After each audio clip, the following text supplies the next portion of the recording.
students, welcome back to my YouTube channel The Genius Project. Dear students, today we are going to discuss about the electric field. आज की हम इस video lecture में electrodynamics से next one problem करेंगे जो problem given है आपके पास। प्रॉब्लम में कहा गया है कि find the electric field at distance z। किसी देव डिस्टेंस पर हमें इलेक्ट्रिक फील्ड मालूम करनी है। आगे क्या है? अबोव द मिड पॉइंट, वो जो डिस्टेंस है मिड पॉइंट से अबोव है। Okay, between two equal charges to distance d apart, दो चार्जेस अवेलेबल है उनको हमने प्लेस किया डिस्टेंस d पर और उनके दरमियान में एक मिड पॉइंट है। बट मिड पॉइंट से ऊपर डिस्टेंस क्या है? वो है z। उस z पॉइंट z डिस्टेंस पर एक पॉइंट अवेलेबल है जिस पॉइंट का नाम है p। उस पॉइंट p पर हमें मालूम करनी है इलेक्ट्रिक फील्ड। ओके, यही बात है इसमें।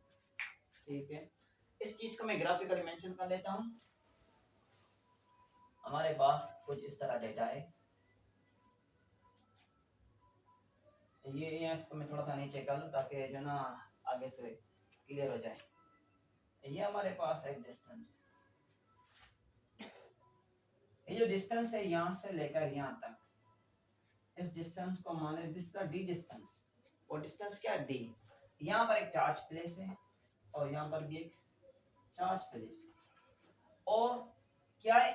अबोव इसके मिड पॉइंट की जो अबोव है डिस्टेंस, इसकी ये मिड पॉइंट, इसकी जो अबोव डिस्टेंस है वो है z। ये डिस्टेंस z है। इस z डिस्टेंस पर एक पॉइंट अवेलेबल है। इस पॉइंट को कहते हैं दिस पी पॉइंट। इस पी पॉइंट पर इस चार्ज की वजह से और इस चार्ज की वजह से जो फील्ड बनी है, उस फील्ड को कैलकुलेट करना है। We have to find out the field at this point. इस पॉइंट पर हम फील्ड को मालूम करेंगे। तो इस पॉइंट पर हम जो फील्ड मालूम करेंगे वो सिंपल है, बिल्कुल भी आसान है। ठीक है, ये चार्ज है यहाँ पर और एक चार्ज यहाँ पर। इस चार्ज की जो प्रॉपर्टी है, दोनों क्या है? मैग्नीट्यूड में इक्वल है। दोनों क्या है? मैग्नीट्यूड में इक्वल है। ये जो चार्जेस हैं ये रिजॉल्व होंगी कंपोनेंट्स में। ये कंपोनेंट्स में इनकी जो इलेक्ट्रिक फील्ड है वो रिजॉल्व होगी। एक का कंपोनेंट ये होगा और एक का कंपोनेंट इस तरह होगा। और ये क्या है? डिस्टेंस z है। ठीक है, सपोज कर लेते this is the q1 charge और this is the q2 charge. ये q1 और ये क्या है? q2 है। ये क्या है? इसकी मिड पॉइंट है। दैट इज बात है, ये मिड पॉइंट और डिस्टेंस क्या होगा? डिवाइड होगा। ये क्या होगा? डिस्टेंस डिवाइड होगा। तो ये क्या होगा? d/2 और ये होगा d/2। डिस्टेंस डिवाइड होगा। यहाँ पे डिस्टेंस ही कंप्लीट डिस्टेंस गिवन है, टोटल डिस्टेंस। अब कहा गया कि मिड पॉइंट पर एक z है, z डिस्टेंस है मिड पॉइंट पर और उस पर एक पॉइंट p अवेलेबल है। यहाँ पर इलेक्ट्रिक फील्ड मालूम करनी है। तो सिंपली यहाँ से लेकर यहाँ तक जो डिस्टेंस है इसी को कहते हैं r। ये क्या डिस्टेंस r है। सिंपल है, जिस पॉइंट पर फील्ड मालूम करनी है उस पॉइंट से लेकर चार्ज तक जो डिस्टेंस है उसी को कहते हैं r। ये जो डिस्टेंस है क्या है? इक्वल है। और चार्जेस का मैग्नीट्यूड क्या है? ये भी इक्वल है। ओके, तो इनकी फील्ड भी क्या होगी? फील्ड भी इक्वल ही होगी। उस फील्ड को मालूम करेंगे। ठीक है, तो इनके कंपोनेंट्स बनेंगे। एक का कंपोनेंट बनेगा cos और दूसरे का sin। दोनों के cos और sin दो तो कंपोनेंट्स अवेलेबल होंगे। ओके, तो हम इसको लेते हैं this is a dA sin theta. इसको लेते हैं dA cos theta. Same way से यहाँ पर भी हम लेते हैं dA sin theta, dA cos theta. ये q2 चार्ज है तो यहाँ पर जो फील्ड होगी वो क्या होगी? dE2। यहाँ पर क्या है? q1 है तो ये होगी dE1। This will be theta 2, this will be theta 2, and this will be theta 1, and this will be theta 1। ये होगी। यहाँ पर आपको एक कंफ्यूजन पैदा होगी कि सर आपने ये क्या कर लिया कि जो x एक्सिस है उसी में हम लेते हैं cos, आपने sin लिया है। ये तो शायद आपने बात गलत की। नहीं, ये बात दुरुस्त है। ये आपको बात मायने होनी चाहिए। हमारा ज़हन बना हुआ था जो x एक्सिस में चीज होगी हम उसी को cos लेंगे और जो y एक्सिस में होगी उसी को sin लेंगे। ये ऐसा नहीं होता। एक्चुअली जिस तरफ ये एंगल होगी उसी तरफ हम लेंगे cos और जिस पर तरफ ये एंगल नहीं है वहां पर लेंगे sin। ओके, तो ये एंगल जहां पर इधर बनी है तो इसके क्लोजनेस में हम क्या लेंगे? cos। तो सेम में से यहाँ से भी एंगल बनी है तो इधर लेंगे cos और यहाँ से लेंगे sin। ओके, तो दोनों क्या है? y एक्सिस में, दोनों क्या है? y एक्सिस में। और दूसरी पॉइंट इसकी फील्ड और इसकी फील्ड क्या है, एक प्लेन पर है, एक लाइन पर है, मगर डायरेक्शन क्या है, अपोजिट है। इसका डायरेक्शन इधर है और इसका डायरेक्शन इधर है, तो दोनों क्या करेंगे, एक दूसरे को कैंसिल कर लेंगे, क्योंकि फील्ड का ये जो फील्ड है ये डिपेंडेंट है किस पर, हमने पढ़ी है electric field is equal dependent on के क्यू अपॉन में आर स्क्वायर। इनके दरमियान जो डिस्टेंस है यार वो भी क्या है, सेम है, और जो चार्जेस का मैग्नीट्यूड है वो भी क्या है, सेम। सेम सेम से डिवाइड करेंगे तो ये प्रोग्राम तो जो है ना सेम आ जाएगा, जो भी वैल्यू दोगे वो क्या हो जाएंगे, सेम आ जाएंगे। तो ये कैंसिल कर लेंगे क्योंकि इनका डायरेक्शन अपोजिट। तो रिमेनिंग हमारे पास क्या है, दो कंपोनेंट्स है। तो इन दो कंपोनेंट्स की वजह से जो फील्ड बनी उस फील्ड को हमें मालूम करना है। तो हम क्या करेंगे, इनकी नेट फील्ड मालूम है, नेट फील्ड मालूम करने के लिए क्या करते हैं, इन दोनों कंपोनेंट्स को सम अप कर लेंगे, ऐड अप कर लेंगे, ऐड कर लेंगे, ठीक है। तो let's add DE net is equal to DE 2 cos theta plus में DE1 cos theta। ओके, तो आपको मैंने ये चीज बताई कि जो इलेक्ट्रिक फील्ड है DE1 is equal to DE2, तो सिंपली हम लिख सकते हैं DE, तो हम लिखेंगे DA cos theta प्लस में DE cos theta, तो ये हो जाएगा 2DE cos थीटा। और जो DE है this is equal to KQ upon R square. जो DE है हमारे पास वैल्यू मैंने बता दिया है, इसका लिखा हुआ है, K का वैल्यू क्या होता है 1 upon 4 pi epsilon not Q upon R square. ये फील्ड डिपेंडेंट है किस पर, रेडियस पर डिपेंडेंट और चार्ज पर डिपेंडेंट है। अगर हम इस रेडियस को बढ़ा देते हैं, रेडियस का वैल्यू बढ़ा देंगे, इट मीन ये जो R है इसको मैं और ज्यादा बढ़ाता जाऊं तो जो फील्ड है वो वीक होती जाएगी, ठीक है। सेम केस है, इस सेम केस को हम नेक्स्ट प्रॉब्लम में डिस्कस करेंगे, ठीक है। तो ये वैल्यू है, आप इस वैल्यू को इधर पुट कर लें, टू सेम DE का वैल्यू क्या है 1 upon 4 pi epsilon not upon में sorry Q into upon R square. तो आप सिंपली इसको ले लें K, ये क्या है K गिवन है, K ले लें, और क्या है हमारे पास Q अपॉन में R स्क्वायर इनटू क्या है हमारे पास cos थीटा। cos ये रेशियो किसके बराबर होता है, cos theta is equal to base upon hypotenuse. तो यहाँ पर हम इस चीज को फोकस करेंगे, एंगल हम किससे लें, इधर से एंगल लें, इधर से लें, इधर से लें, इधर से लें, किस पॉइंट से हम एंगल लें, इन चीज को हमें ये चीज समझनी है, इन चीज को हमें समझना है, ठीक है। कि एंगल हमें किस तरफ से लेनी है, इधर से लेंगे एंगल या इधर से, इधर से लेंगे एंगल या इधर से लेंगे एंगल, किस तरफ से लेनी है इस चीज को समझना है। एक्चुअली आप देखिए, मैं आपको एग्जांपल देता हूं, ये हमारे पास एक चार्ज है, इस चार्ज की वजह से इधर फील्ड बनी है, इस चार्ज की वजह से इधर फील्ड बनी है, इस पॉइंट पर क्या है, फील्ड बनी है, ओके। तो जो फील्ड बनाई है वो किसने बनाई है, इसने बनाई है, किधर बनाई है, इस पॉइंट पर बनाई है। तो एंगल को हम किधर से फोकस करें, इधर से फोकस करें या इधर से फोकस करें।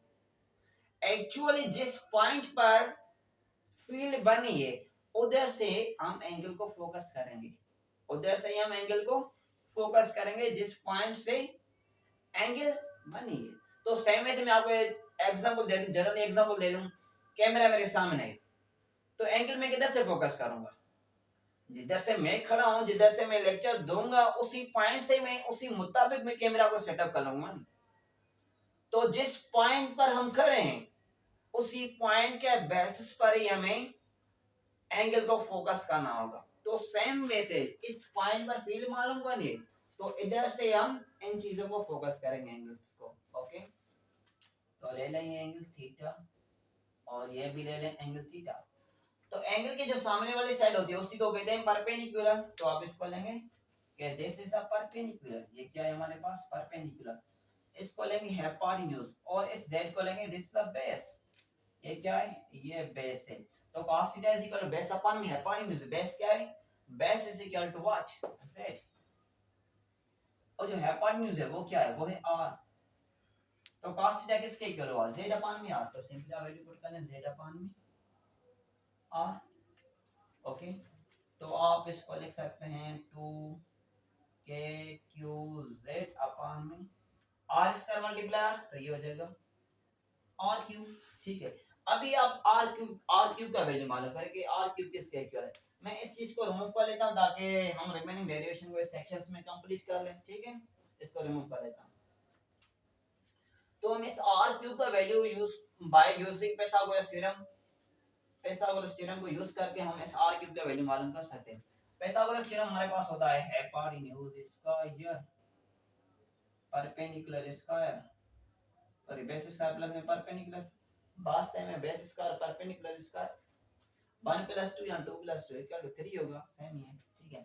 तो r हाइपोटेन्यूज क्या है, वो है r, तो ये होगा r स्क्वायर। बेस क्या है हमारे पास, वो है सॉरी बेस क्या है, z है, बेस का वैल्यू क्या है z स्क्वायर प्लस में परपेंडिकुलर क्या है हमारे पास, this is d/2 square. Okay clear है ये बात। ओके यहां से इसका खत्म कर, यहां पावर देंगे 1/2, ये होगा z स्क्वायर प्लस में d/2 1/2। हमें क्या चाहिए, r क्यूब का वैल्यू चाहिए, तो हम क्या करेंगे, बोथ साइड क्यूब कर लेंगे, cubing on both side, cube both side, तो ये हो जाएगा r cube z square plus d/2 square 3/2। तो ये हमारे पास आ गया इस r क्यूब का वैल्यू। तो आ गया तो हम क्या करेंगे, इसको लेकर अंदर पुट कर लेंगे, ठीक है। आप पुट कर लें इसका वैल्यू 2k z अपान में r क्यूब का वैल्यू क्या है हमारे पास, वो है z स्क्वायर प्लस में d/2 स्क्वायर 3/2, ये इसका वैल्यू है, इसका ये वैल्यू है। तो हमारे पास ये इलेक्ट्रिक फील्ड का वैल्यू आया है। तो आप इस इलेक्ट्रिक फील्ड के वैल्यू को फर्दर सॉल्व कर सकते हैं, आप इसको फर्दर डिटेल में ले सकते हैं, ठीक है। आप जल्दी में ये नोट कर लें, तो हमारे पास ये फील्ड आ चुकी है। अब क्या इसका बेसिस पर थोड़े से केसेस है, ये इलेक्ट्रिक फील्ड है हमारे पास, ये एंड इलेक्ट्रिक फील्ड, ये एक फील्ड पैदा हुई है।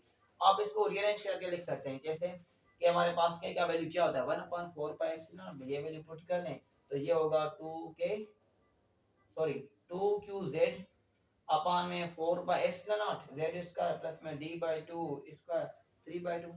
अच्छा मैं इसको थोड़ा सिंपलीफाई कर लेता हूं खुद ऐसे स्टेप को। k का वैल्यू क्या है हमारे पास, ये बराबर होता है 1/4 तो लिख सकता हूं 1/4 रिमेनिंग क्या बचा 2qz। k का वैल्यू क्या है 1/4 रिमेनिंग क्या है z square plus d/2 square 3/2। तो ये हमारे पास इलेक्ट्रिक फील्ड आई। So this is electric field at this point, इस पॉइंट पर ये इलेक्ट्रिक फील्ड हमें मिली। अब इसके बेस में थोड़े से केसेस हैं, सिंपल ये शॉर्ट वीडियो कर लेते जितना हो सका, ठीक है। अब क्या है, थोड़े से केसेस कर लेते हैं। If z is much greater than that of d, अगर z d से बहुत ज्यादा बड़ी हो, क्यों, कैसे, ये देखिए ये हमारे पास एक चार्ज ये और एक चार्ज ये, इनके दरमियान में क्या है ये डिस्टेंस, इनके दरमियान में जो डिस्टेंस था वो क्या था, वो डिस्टेंस था d। ये जो डिस्टेंस है वो डिस्टेंस क्या है, वो d डिस्टेंस है। इनको फोकस कर लें प्रॉपर वे से, डिस्टेंस क्या है ये d डिस्टेंस है। अब आ गया अगर z को हम मच मोर ग्रेटर कर लें ऐसे d से, तो d क्या हो जाएगी, d हमें ऐसे दिखाई देगी, d का वैल्यू ऐसा 0 हो जाएगा। सिंपली मैं किस तरह करूं, ये हमारे पास एक रेजिस्टर है, ये क्या है रेजिस्टर है, ये यहां से ले ये एक चार्ज इधर एक चार्ज इधर है, इन चार्ज के दरमियान जो डिस्टेंस है वो टोटल डिस्टेंस क्या है, वो टोटल डिस्टेंस है d। और ये जो वर्टिकल डिस्टेंस है ये क्या है, ये हमारे पास z। तो अगर मैं इस वर्टिकल डिस्टेंस z को बढ़ा दूं तो हमारे पास जो ये d है ये जीरो दिखाई देगा, जीरो होगा नहीं, मगर हम मान लेंगे कि ये इतना छोटा दिखाई देगा कि हमारे पास ये किसके इक्वल होगा, जीरो के इक्वल होगा, ठीक है। या किसी हम ऊपर हाइट से किसी चीज को नीचे देखें तो चाहे वो कितनी भी बड़ी क्यों ना हो, हमें क्या दिखाई देगा, ऐसा पॉइंट दिखाई देगी, उसका वैल्यू हमारे पास ऐसा जीरो होगा। तो सेम में अगर मैं इस वर्टिकल डिस्टेंस को z को इतना बड़ा कर लेता हूं कि जो d है वो d हमें दिखाई देगी एज अ जीरो, जीरो हमें दिखाई देगी क्या d। तो हम अगर हमारे पास ये कंडीशन है z is much greater than that of d, तो d का जो वैल्यू होगा वो क्या होगा जीरो। तो आप इधर पुट कर लें देखते हैं क्या होता है 2 q z में 4 pi epsilon not z square plus में ये क्या है d का वैल्यू क्या है अभी पुट करें 0/2 स्क्वायर पावर क्या है 3/2। तो ये सारा टर्म क्या हो जाएगा 0 हो जाएगा, ये सारा टर्म 0 हो जाएगा। तो रिमेनिंग क्या बचेगा 2 q z upon 4 pi epsilon not z square. z square यहाँ पर क्या 0 0 के ऊपर कितना भी पावर दे दें वो 0 ही रहेगा, ठीक है। और मैंने क्या है पावर, ये पावर इस पर भी है और इस पर भी है, तो यहाँ पर देंगे पावर 3/2। तो 2 2 से खत्म। सो रिमेनिंग पार्ट क्या है e is equal to 2 q z upon 4 pi epsilon nought, ये होगा z क्यूब रिमेनिंग बचा। तो z और z cube will be cancel, so remaining part is what, इसको मैं रिमूव कर देता हूँ। तो ये हो जाएगा e is equal to 2q, z क्या हुआ खत्म हो गया है, अभी क्या बचा है अपान में 4 pi epsilon not into z square, क्या बचा है 4 pi epsilon not into z square. अगर मैं इसको और सिंपलीफाई कर लूं तो मैं कर सकता हूँ 1/4 pi epsilon nought is equal to k coulomb's constant. तो ये हो जाएगा 2k अपान में क्या बचा z स्क्वायर, क्या है हमारे पास जवाब 2k अपान में z स्क्वायर।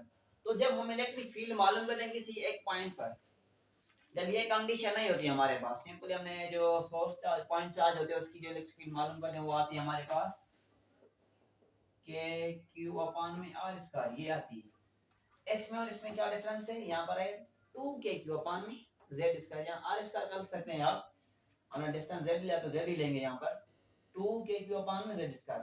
तो डिफरेंस किस चीज का है, इसका है।